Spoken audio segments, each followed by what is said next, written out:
This is my first video essay uploaded on YouTube.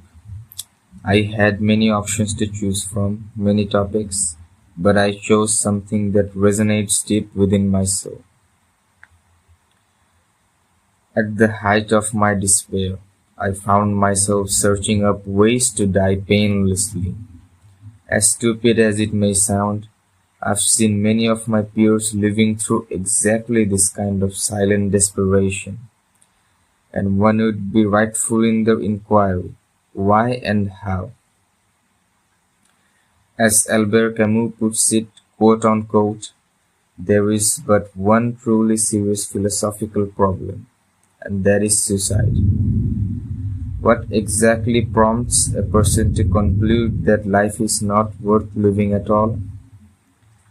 As most people would conclude, that guy must have suffered for a large amount of time. Indeed, this is true. But this raises another serious question.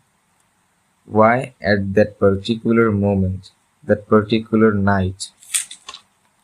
Believe it or not, gentlemen, most men live lives of quiet desperation. After enduring all that for an absurdly long time, why and how does a person decide that he doesn't care and pulls the trigger? Maybe one day his friend wasn't picking up that long-awaited call, or acting heavily nonchalant out of the blue. Most seasoned white-collar slaves do not fetishize suicide. Yes, they do not fetishize it, think about it for a long time and go. Like, yes, I want to die in this specific night. I have a can of potassium cyanide. I will drink it at exactly 12:03. No, that doesn't happen. It's almost instantaneous, like an impulse. But what does all this mean for a person on the very last end of his straw? Society likes to throw around a great deal of assumptions. What exactly do you suffer from? Why are you sad? Do you indeed have any legitimate reason to be sad at all? Another group of people throw around this question.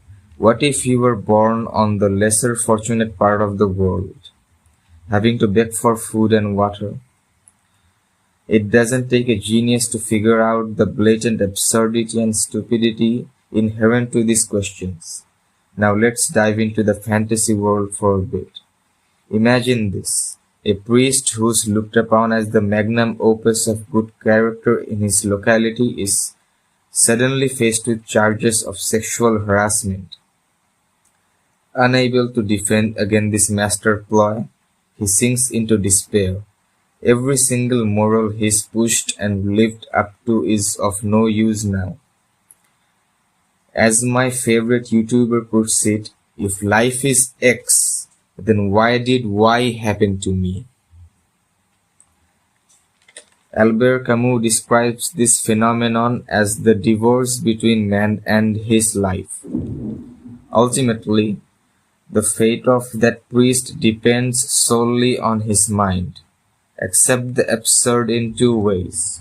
One, life is unfair, but let's move on. 2.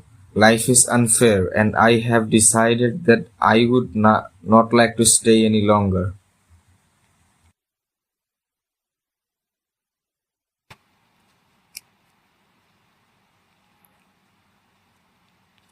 Historically, humanity has found many different ways of making the most important discussions a taboo topic. In Osamu Dazai's novel, No Longer Human, after the main character attempts to take his own life, he is rejected by society. Shunned upon by his own father, he has to face the law. Why do we, as a civilization, think that we are entitled to demand an explanation from the victim? Let's acknowledge the victim's suffering. We, as a society, should be sorry that we were unable to convince them to stay. We were the ones who tortured them to the point of insanity. We were responsible for their demise.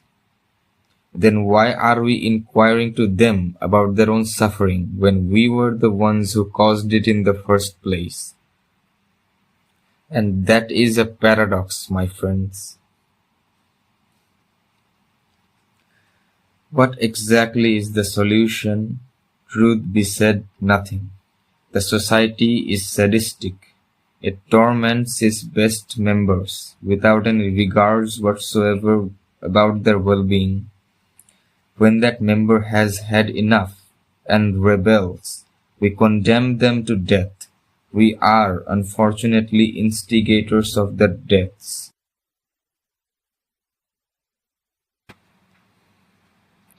How, then, do we tackle this question of suicide?